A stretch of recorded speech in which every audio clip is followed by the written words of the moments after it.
Good evening, everyone. It is December 10th. This is episode 8 of the H2 podcast. Chat is enabled. Rad, if you just want to monitor chat, if anything interesting comes in there. Obviously, we're not going to interrupt the flow. Just to get our sort of mission statement, I have Rad with me tonight, by the way, friend of the podcast. It's not Andrew this evening. He's busy with something. So we have Rad, lawyer Rad.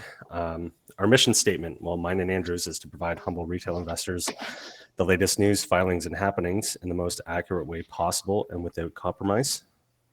And our safe harbor, and this one's shorter for you this week, Rad, is we are both humble investors. We're both part of the humble community on HUMBL Social. We're both extremely passionate about blockchain technology. We are not speaking on behalf of HUMBL whatsoever. We are not HUMBL employees or contractors. We're not HUMBL insiders. We're not financial advisors, and we're not compensated in any way.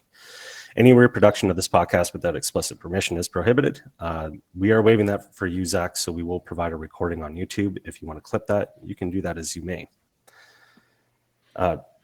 Zach, do you want to say anything real quick about your affiliation possibly with the AFL or the USFL and how you're maybe not affiliated with them?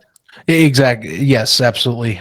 Just to reiterate, I am a third party. I am independent of the USFL, the United States Football League, which is run by Fox Sports. I am also independent of the Arena Football League or any of its affiliates or member teams. I am a content creator and avid pursuer of information, if you will, on all these items, and for the most part report on alternative or spring football properties that are not the NFL or anything related to the National Football League. They are secondary or competitive entities for the most part.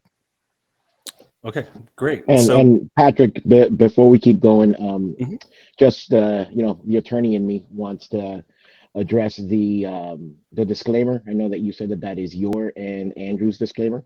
For purposes of tonight's episode, I'm also going to go ahead and adopt that disclaimer as well. Go ahead. Perfect. Thank you. So our guest tonight is Zach Keilman of the USFL podcast. You have a lot of social media, and it's great trying to track all your stuff. So on X, it's at Zach Keilman. At Twitch, it's PainTrain79, which is actually the original referral we got to, is we have to talk to this Pain Train guy. So we looked up your stuff, and Spotify, the USFL podcast, and you do that with your friend, the Ref, I believe, right? Yeah, that is his alias that he goes by. I will leave his name undisclosed since he did not give me any clarification to use it here, but that is the alias he uses for the show. Perfect. YouTube, Zach Keilman, and Instagram, Z Keilman. Am I missing any socials? And we can do shout outs at the end as well. No, that does pretty much cover the main ones I use. I would say that's very fair. Yeah, Twitch, it's funny you got that one. That's just haven't changed it yet, but otherwise look Zach Keilman. That's his main social. Good roundabout, I'd say. Great. And we'll share the socials on X and HUMBL Social as well afterwards. So I think the purpose of this is really to get a perspective of someone who knows a lot more about the US Football League and Arena Football and XFL and AFL and sort of all that sphere of sports and why it's important and how it pertains to HUMBL. HUMBL being in a major partnership with the AFL. We were referred to PainTrain79 because I believe you did a review on the schedule announcement with the AFL. So I'm just going to go ahead to my first question. It's you engage in a lot of content creation. We see here a lot of if you look at your intros, we already know you put a lot of work into your stuff. Can you talk about what you typically cover from like a USFL perspective and even an AFL perspective?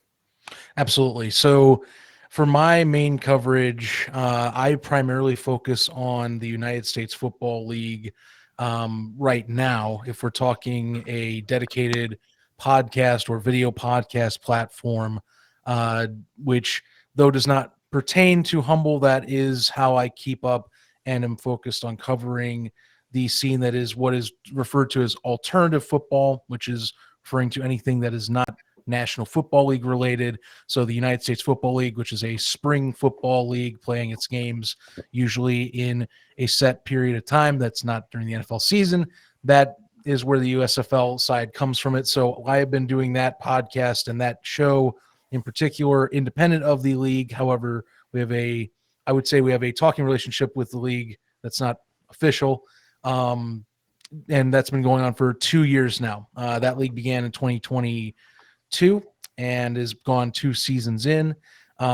Since then, I have been also covering the world of indoor and arena football, which is more the spectrum of where HUMBL is getting into now with the AFL. A quick recap of that industry: there are a few other competitors in that industry that I have been covering and have done coverage with on another show titled Inside the Walls, which was at the time I was co-hosting with then my colleague Jim Mernier, which we were covering the National Arena League, which is one of the league competitors to the AFL, and the larger indoor football league we would cover from time to time, which is another major competitor to the AFL. So I mainly pertain to coverage of anything that is not National Football League related, but it is football that is of interest to more of, say, the very niche audience, the more the diehard fan base of football fans that look for extra content beyond just what is the, I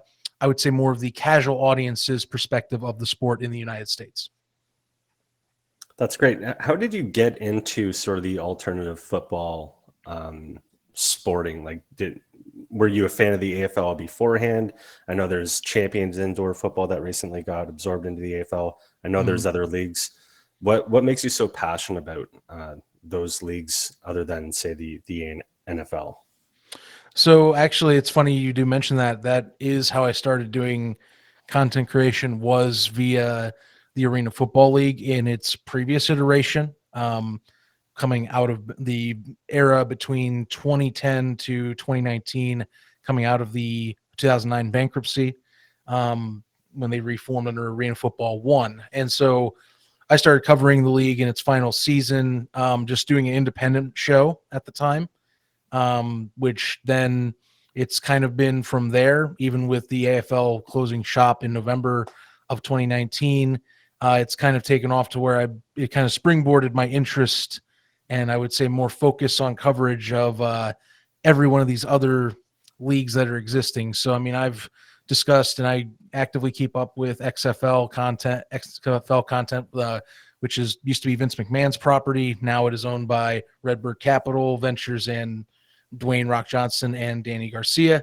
The USFL, which that without the AFL interests from 2019 wouldn't be on or having to help create a show on that league right now where it's at, as well as continuing on just kind of promoting smaller level leagues like the NAL or the IFL. But for the most part, getting in and just because I am considering myself more of that hardcore fan base that goes, the NFL's great, but I want even more after the season. And you'll hear that sometimes from companies like the USFL or XFL, that part of what they're trying to do is gather that audience that is missing football immediately after the Super Bowl. I'm one of those people.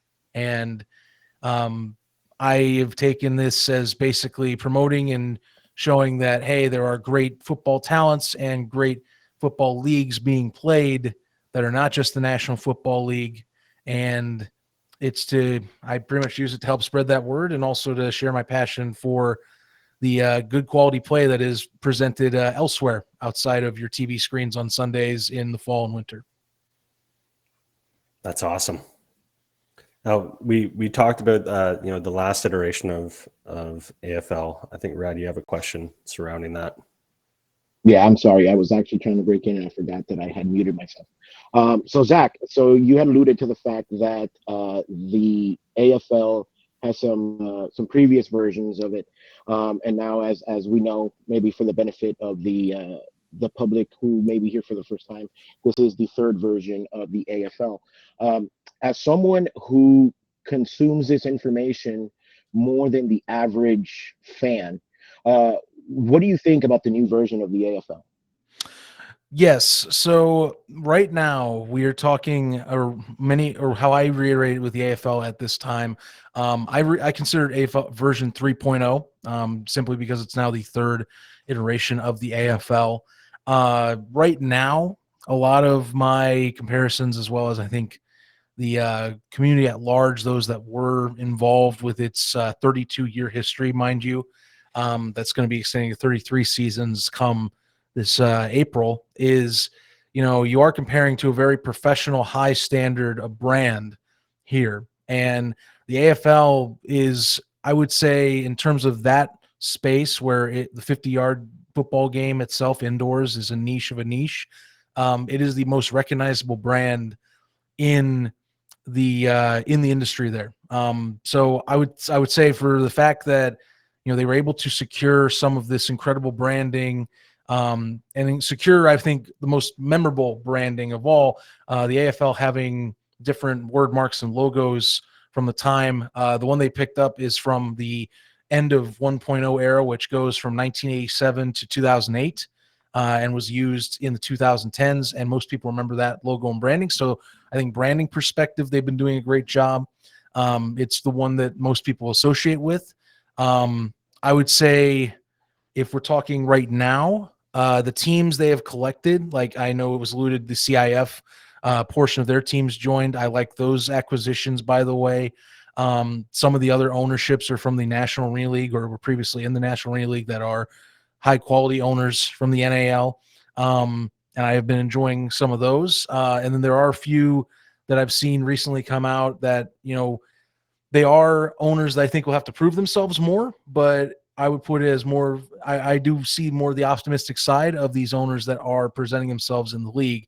So I like that perspective. My main issues come right now is I do want to see more of a cohesive, and I would say tightened up belt around the way the main office has handled itself publicly. And by publicly, I am referring to the social media aspects of the league, which I have not been completely impressed by, to be honest with you. I do think those need to be adjusted. They do have a deal with Wave TV that's great, that has several million followers on several accounts across different platforms, one being Jukes as an account on Instagram and Facebook and Twitter, I believe, or X, formerly known as Twitter. But beyond that, as a whole, the league has not done, I think, well so far with kind of presenting itself in a social platform setting. And one thing that we can, as we go on and highlight a little bit later, I thought the press conference in New York City, though it did present many of the items people were waiting for, I think there were a few misses that have been some steps that they will need to correct down the line that need to be addressed within the next few months before launch. And it comes down to mostly marketing and social media that are my issues, or brand or PR, those three elements. Everything else that I've seen, I like what I'm seeing, to be honest with you. All the internal structure is really good, from the team setups and from the players they're getting, you name it, the brand that they own in the AFL and the logo and word marks they use. It's fantastic.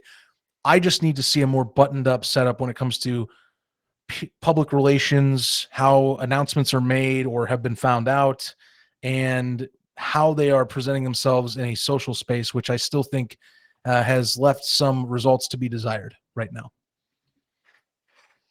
Got it. Got it. Just as a follow up to that, so your concern is primarily with the way the information is being disseminated, mostly through social media and whatnot.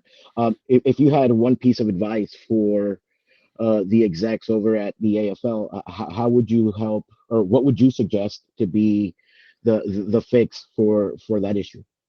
Well, this is one thing I will say. Because I'm not directly with the AFL, I do not know every intention of what the plans are with this aspect. But if I'm going to put down a structure, if I was given a blank slate here, and social media wise, I'm looking at my budget and what I'm going to be able to do, I would get a clear, concise path with who is operating accounts and who is at least putting out postings and graphic content and items that at least communicate to your audience better how information is being relayed or what is being done in this process.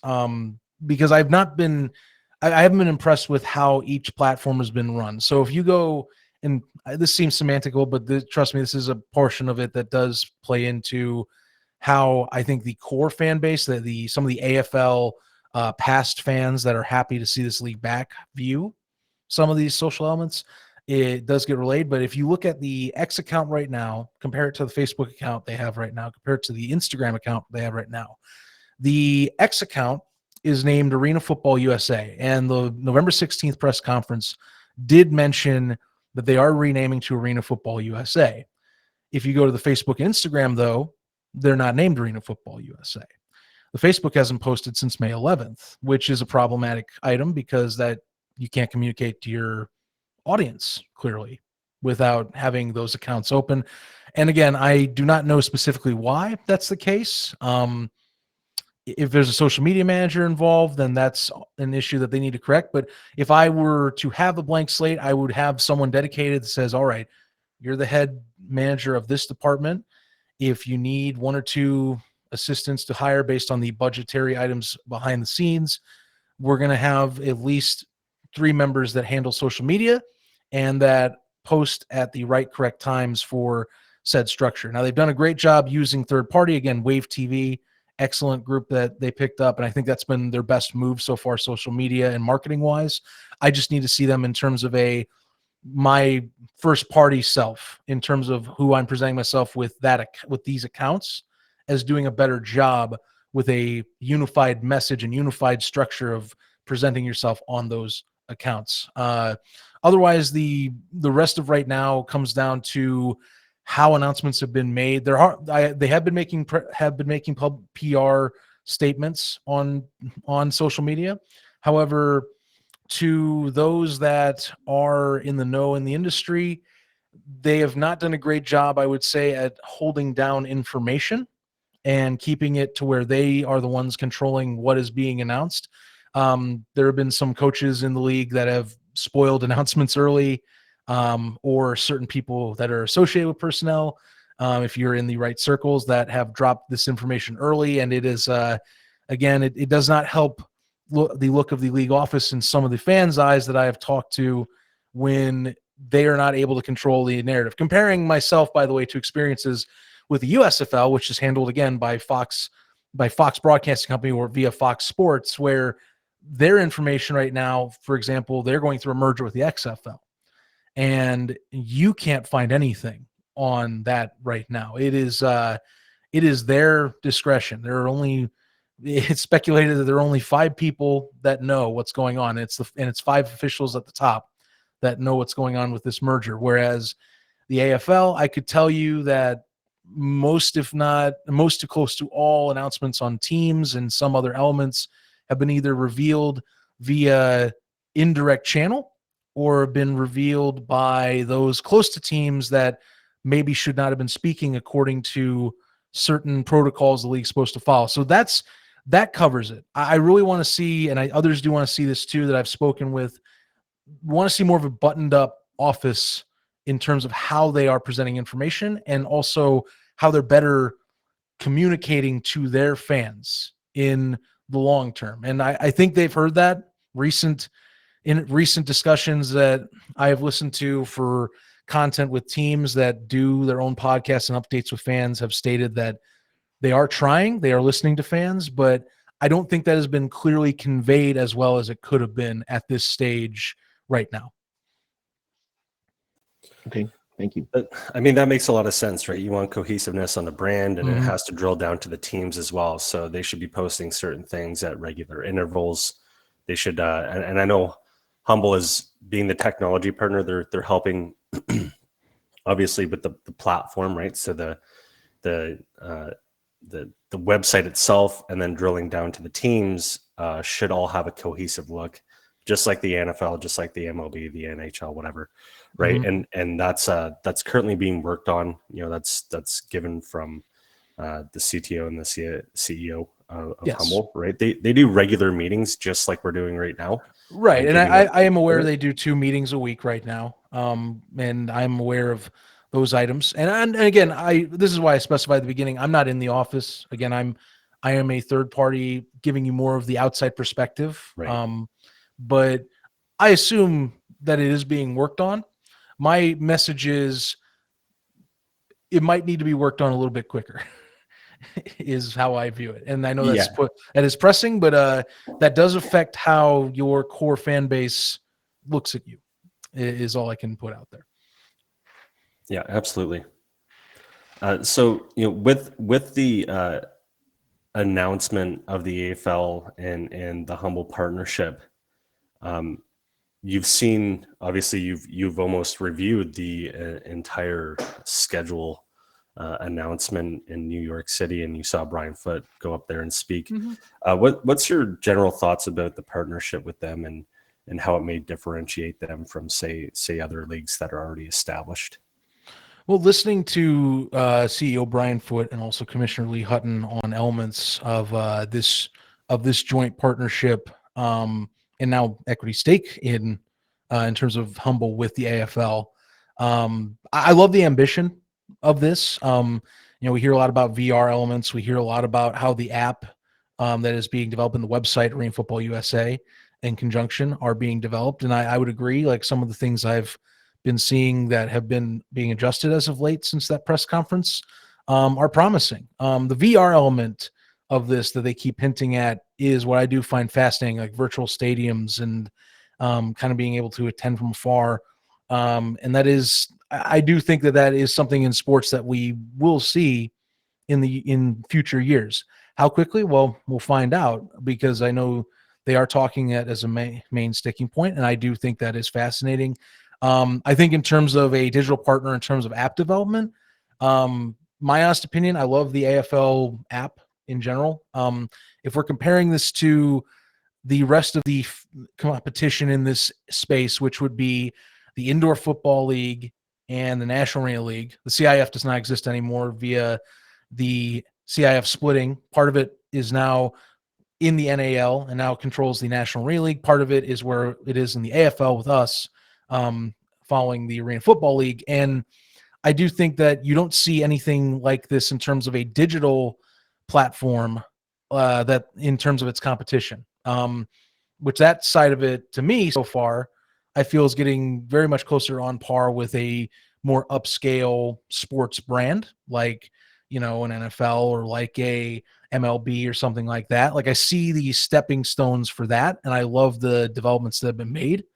But for the most part, I think the ambition that HUMBL is presented, or HUMBL with conjunction to the AFL is presented, especially on November 16th when they went more in depth with items for this. I think that is what I'm really fascinated to see grow, and I think evolve.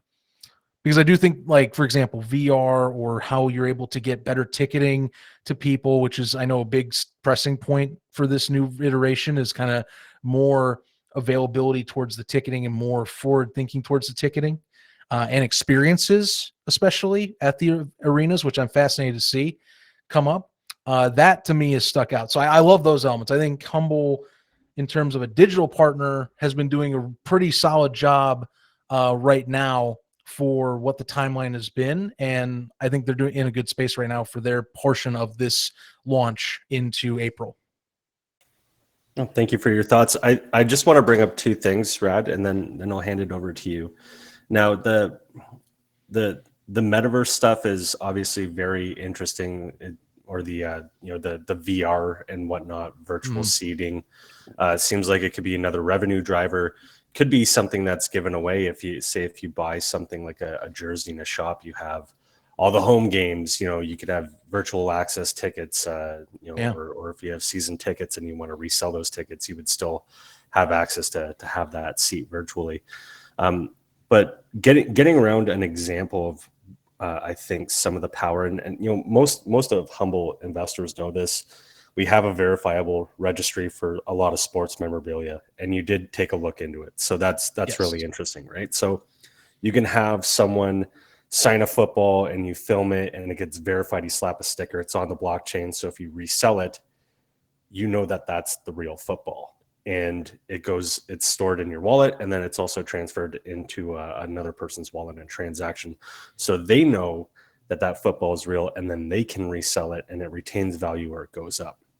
So Brian Foote gave the example this week in sort of a little chat that we had, was that, this is not word for word, but this is the essence.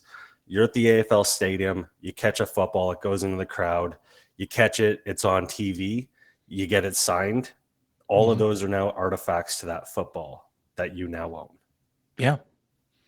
Yeah. Do you like, we don't see that anywhere. You may see, say, in the MLB about like the 100th strikeout, they slap a sticker on it, but this could be for literally anything, and all of it registered not only with media assets, but verification for to pass down to your kids if you think that's a cool thing to keep, or to sell on an open market where there's not necessarily fees attached to it through a third party vendor sort of being the intermediary.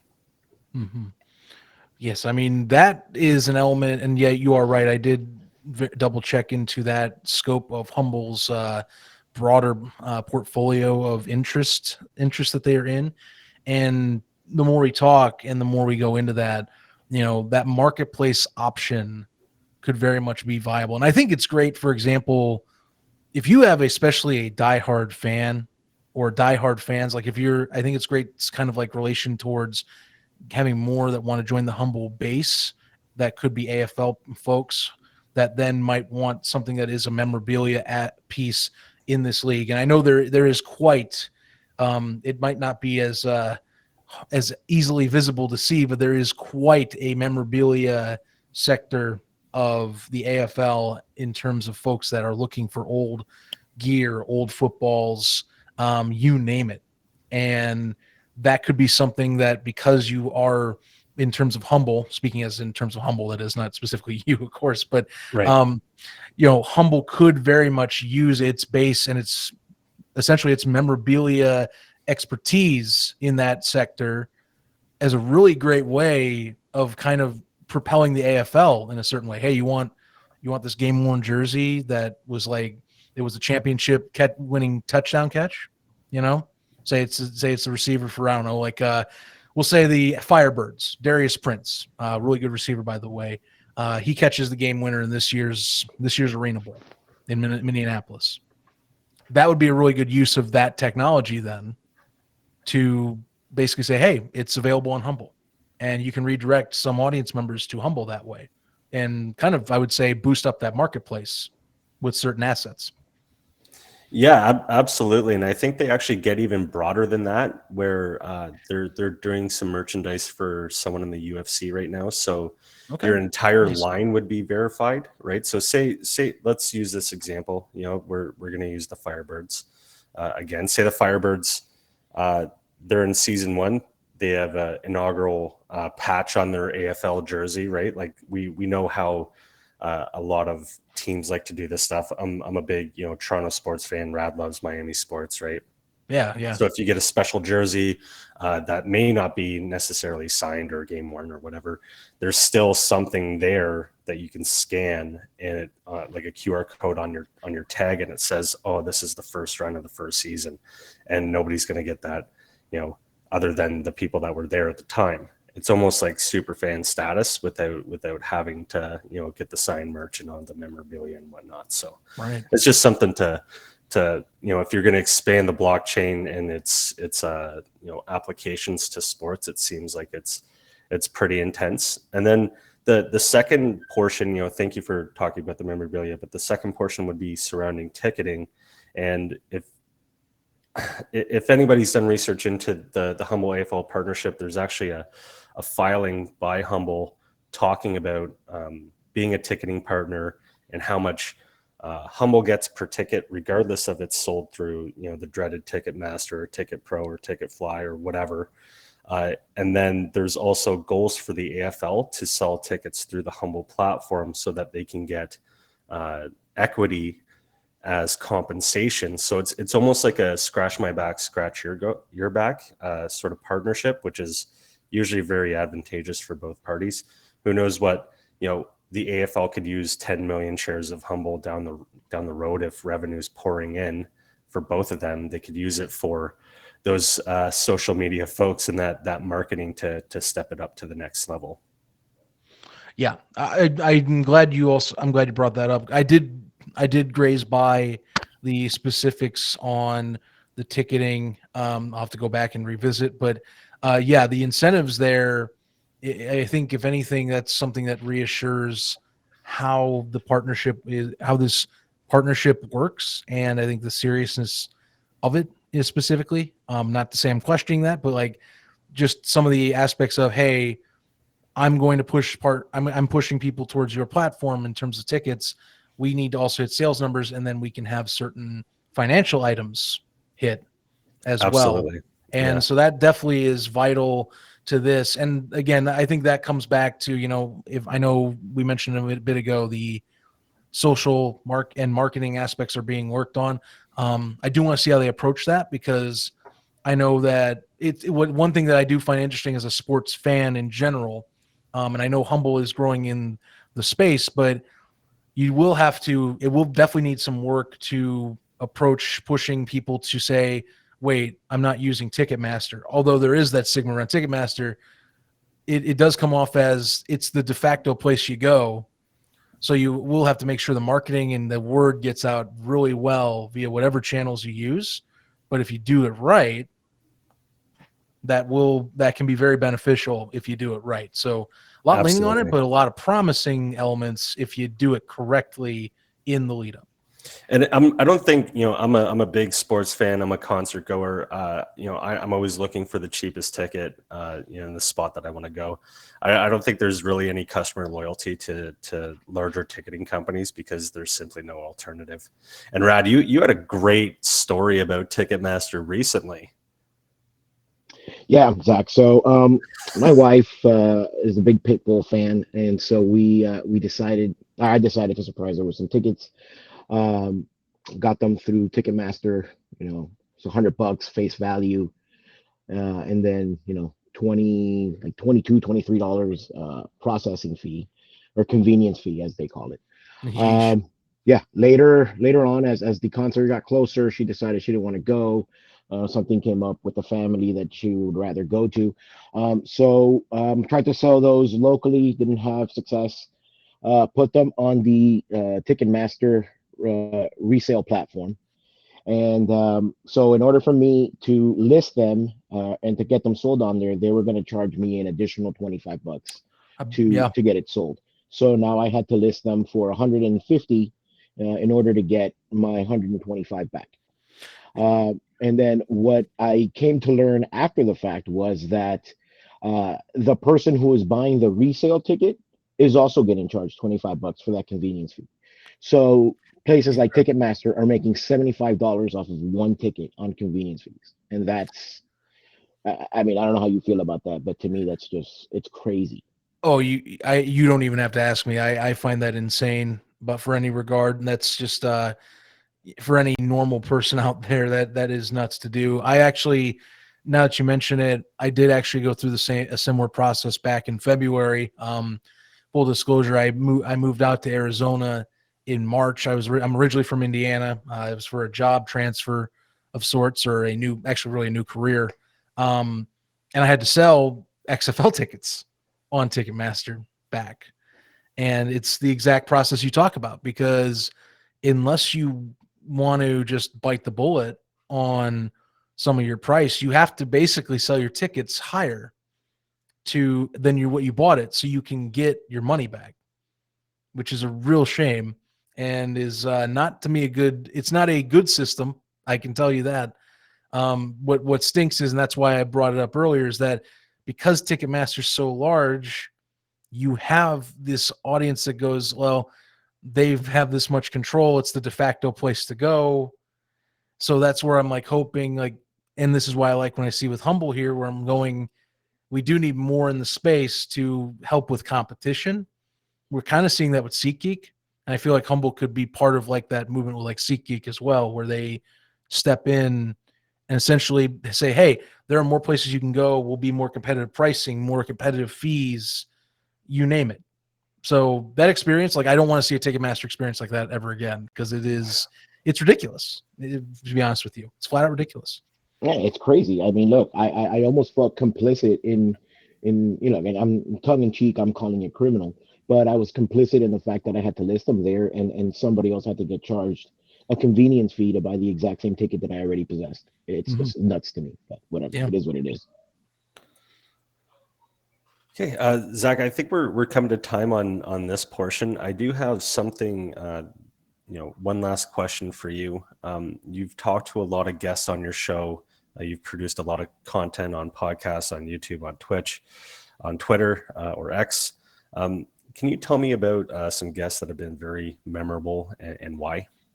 Yeah. So I'm going to go into the USFL podcast specifically on this one.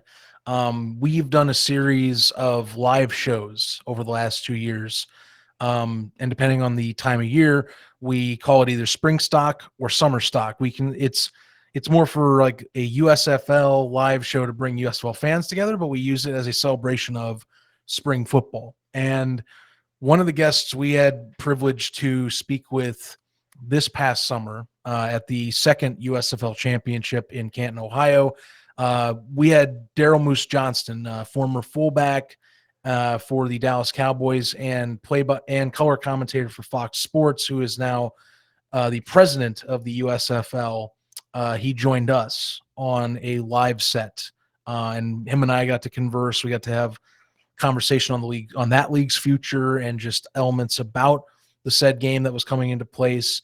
I think that's one of the highlight interviews I've had so far, where I am been enthralled. Other than that, I've been able to talk to several head coach you can name in the space. Skip Holtz for the Birmingham Stallions, as one great interview I had in 2022.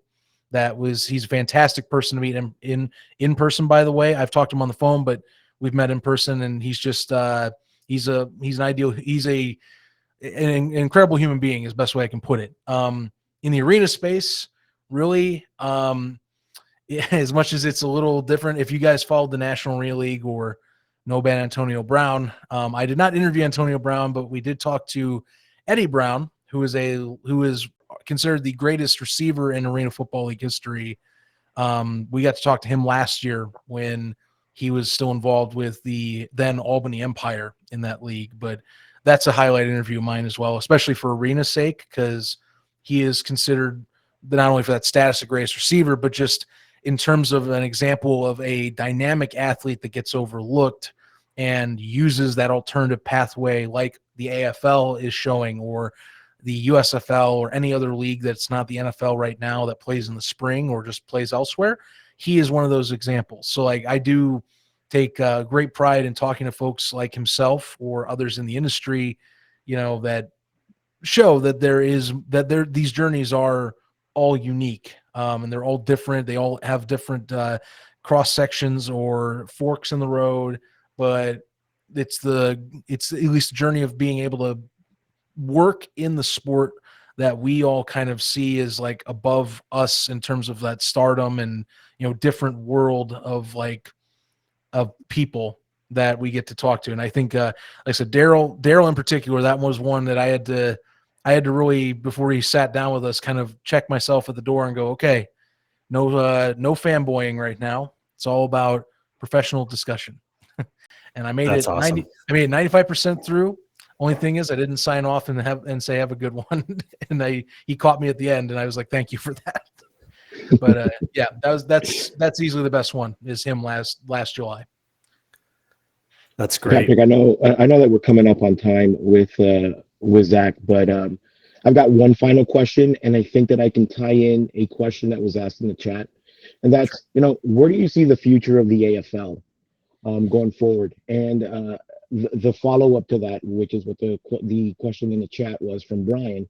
Are you familiar with any talks about international expansion? And if so, how do you think that's going to happen, and where do you see international play heading? So that is fascinating, because there have been examples of arena football in other countries. The AFL, for those that maybe don't know or do know, they were in Toronto back in the 2000s. the Toronto Phantoms. They existed for 2 seasons. And then there's been examples of them playing in Mexico. They've had international arena football before this iteration in China. They tried to start the Chinese Arena Football League back in the late 2010s. And honestly, the way I see the future of the AFL playing out is that you get an established base. You have the 16 teams currently establish themselves and come back.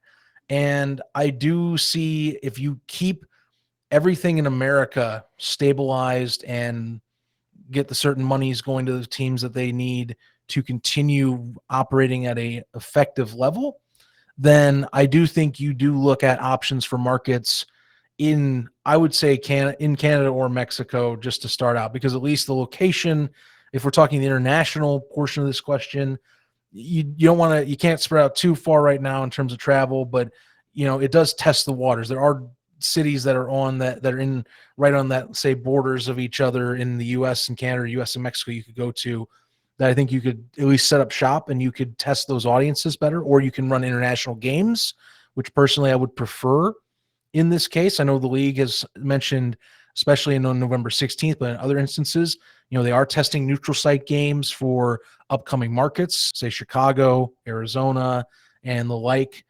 St. Louis is also one that they want to go to still.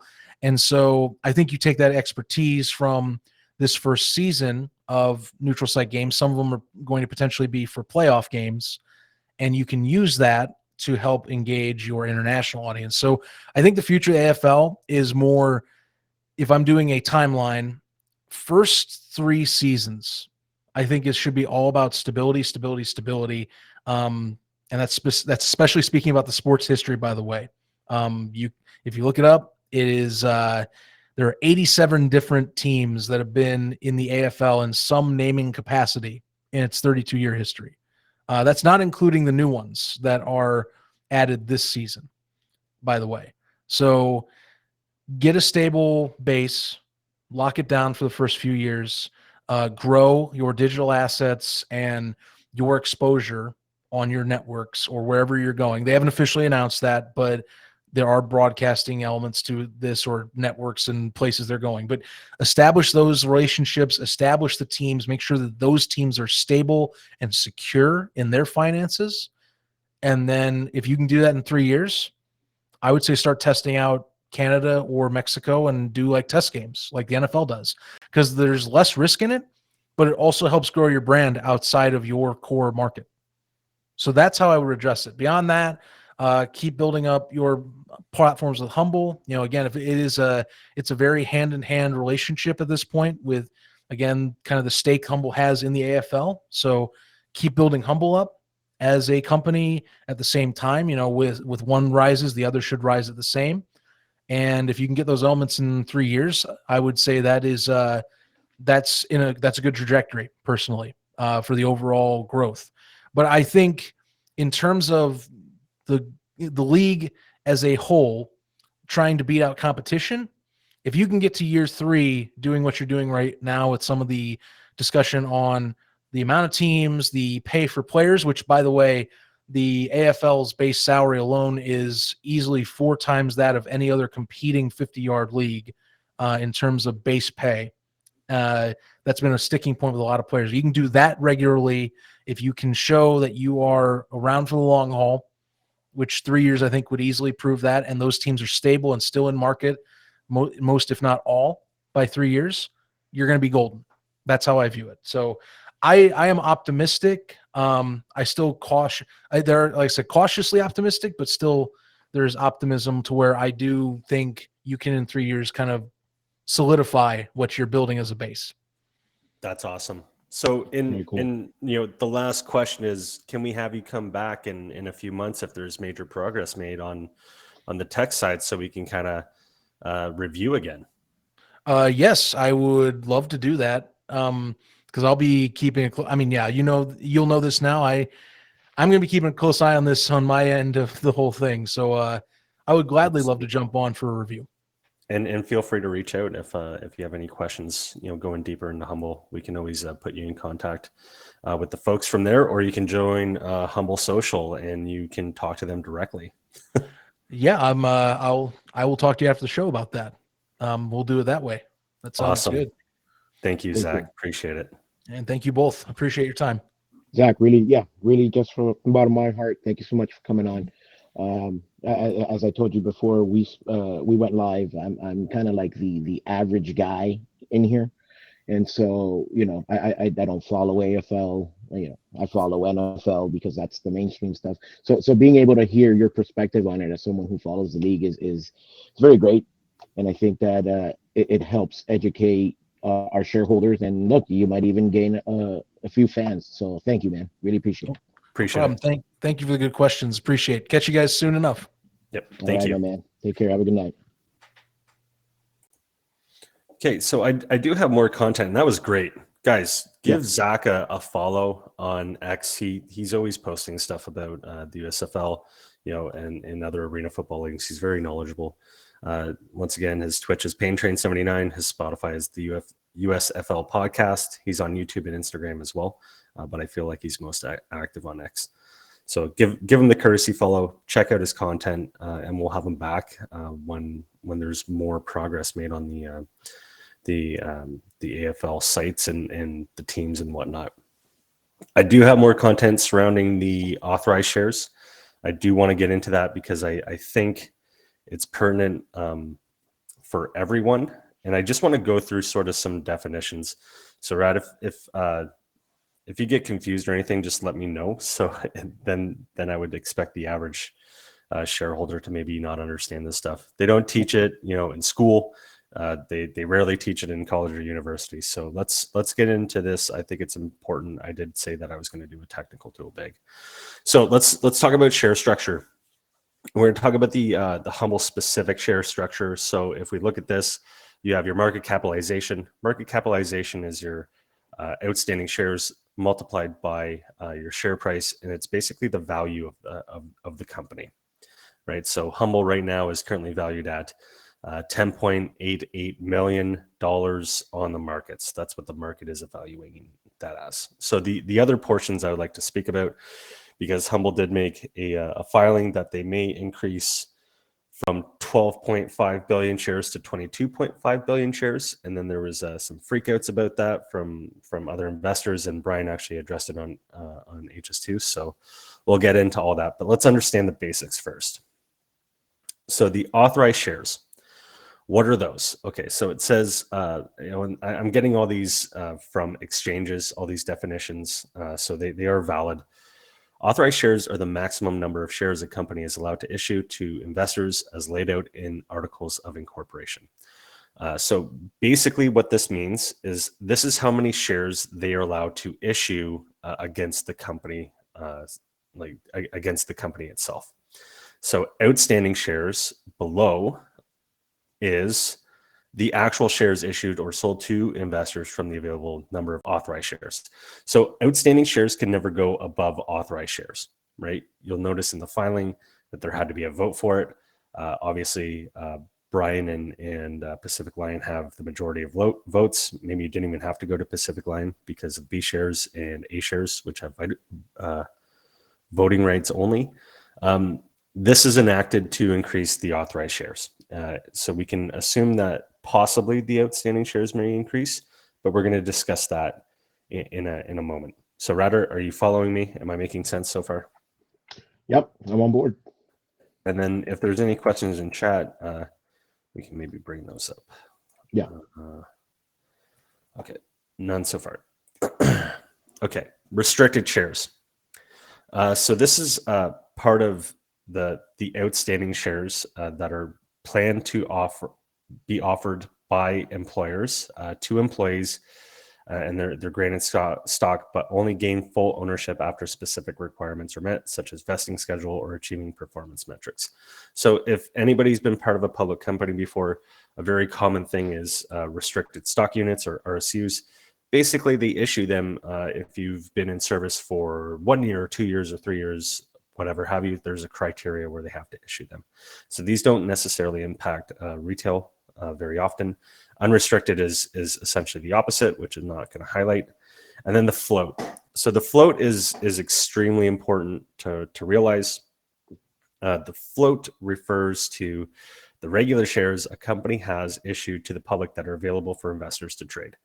So there's a pretty simple equation for this, right? So this is usually what's able to be traded on the exchange. So the equation is authorized shares minus restricted shares plus insiders plus institutions. So if a share is owned by, if it's restricted or it's owned by an insider like a Brian Foote or a Jeff Henshaw or a HUMBL employee, or it's owned by institutions, I'm not sure if Pacific Line would be included in that, but it seems like that would be the case here. Basically, it's not considered to be very liquid in those positions because institutions aren't constantly buying and selling the same stock. They're usually not trading it very often. They have quotas, they have to have plans. They may hold it for a quarter, they may hold it for 3 years, right? If you look at, say, someone like Kathy Woods. And then insiders, they're likely not to sell as much as a retail. So basically the float is what is available for retail to buy and sell in within there. And it's very interesting that it's such a small portion of that outstanding shares. And all this information is given by the OTCmarkets.com. So that's the single point of truth you want to use for share structure for any company on the OTC, whether it's Pink Sheets, OTCQB, or OTCQX.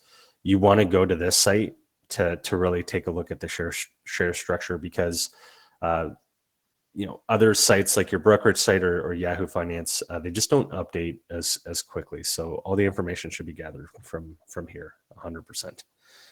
So that's interesting. Now let's take a look at what Brian Foote said on HS2.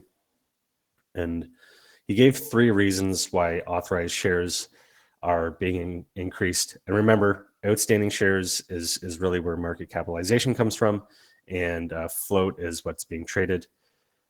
So he says the purpose of increasing the authorized shares is to ensure that we have enough share room to A, raise further money. So very important. There's been talks of Regulation A before, which is essentially raising money after an IPO. It's very common to do so, to issue more shares to get funding. And if there's anything that a startup needs, it's more funding. But a lot of those shares could be bought by either insiders or institutions, which wouldn't be added to the float.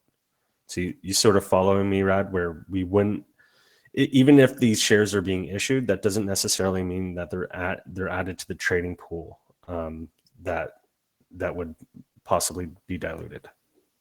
Right. So basically, they're just keeping them in their back pocket in case that they have to use them at a later time. Is that a first statement? Yeah. So letter B is have enough share reserves on hand for those financing partners that require us to have those contingencies in place. Okay. So what does this mean?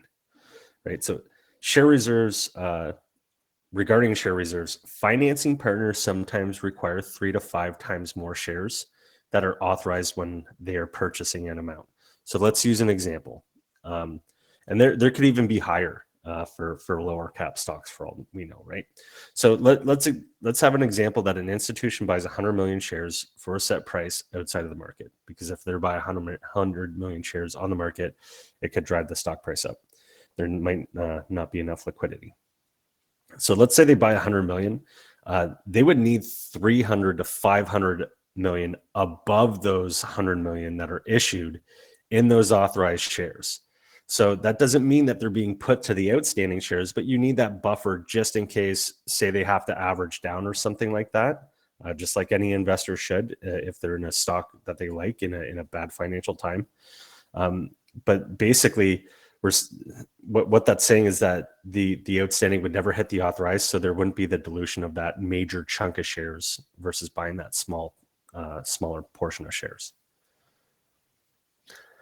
Does that make sense? Yeah, I think so. So it just means that they need wiggle room, and the wiggle room doesn't mean that they would be converted to outstanding shares, which means that there wouldn't be dilution, Brian just needs that wiggle room in those authorized shares in order to possibly do so contractually for a deal to go through with the financing partner. Okay, yeah, that makes sense. Okay, and then C, honor any contractual obligations with vendors, partners, employees, etc. when those come up. So I know that there was RSUs already in there for some employees, I believe. And then if you look at vendors, partners, employees, I would say partners, there is those the share accommodations with the AFL. If the AFL has a certain amount of seats or tickets that are sold through the HUMBL platform, HUMBL will issue them shares, so they may need wiggle room for that as well. So that looks like the three things. So the first one would be for raising further money, pretty self-explanatory. Second one is share reserves on that money that's being raised. And then third would be issuing shares to partners that we've already kind of agreed to in those filings. We just may need room to have those. And remember, a partner may not be part of that float either, right? The institution is not part of that float, so they may not impact retail as much as most people feel. And I just really wanted to ensure that everybody was on the same page with share structure. If you do have specific questions, you can always hit me up on HS2. I'm not very responsive on X. I could pretty much give a shit about a non-verified platform, but you can always DM me. And if you do want to connect with us, right, so DM me right there, or tag H2 Podcast on HUMBL Social, or you can join the H2 Podcast group. There you can see all of our posts, all of our podcasts, which are available immediately for consumption after this is completed. You could also, just join the podcast group, and you can see our previous episodes, like the one Rad joined previously on the filings and whatnot. So with that, we're going to end the recording. Rad, thank you so much again for attending and stepping up. Thank you for helping with the questions. If Andrew is away again, do you mind stepping up again? Because I see you in the audience every single time, buddy. Yeah, no, I mean, of course, you and I we've established a friendship of sorts, right? Through our connection with HUMBL. And so I'm here for you, man. I mean, look, if I'm available, I'm here. Appreciate that. It forces me to digest the information and the upcoming information in ways that I may not be looking at it as someone who doesn't have to present the information to someone. So I'm always fair game, man. You got it. Thanks, Rad.